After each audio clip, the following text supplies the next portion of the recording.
சூழ்வார் கண்ணாக ஒழுகலாம் மன்னவன் சூழ்வாரை சூழ்ந்து கொடல். 445. இந்த பெரியாரை துணைக்கோடல் என்ற அதிகாரம் 45.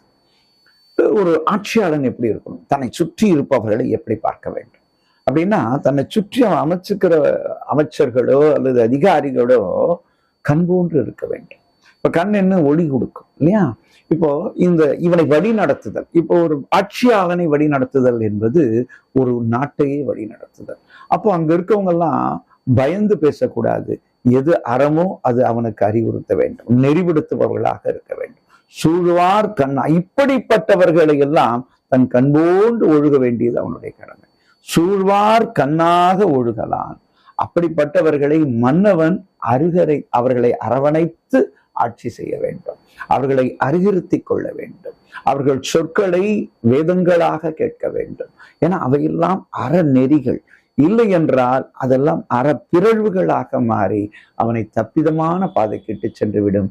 அது நாட்டை நிர்மூலமாக்கிவிடும். ஆனால் அத்துணை திறமுடைய வெறும் ஆமான் சாமிகள் பக்கத்திலே இருக்கக்கூடாது, ஜால்ரா அடிப்பவர்கள் பக்கத்தில் இருக்கக்கூடாது. இவனை வழிநடத்துபவர்களாக அவர்கள் இருக்கும் பட்சத்திலே ஒரு நல்ல ஆட்சியை அந்த ஆள்பவனால் தர முடியும் என்பதை வள்ளுவன் நெறிகாட்டலாக இங்க வைத்திருக்கிறார்.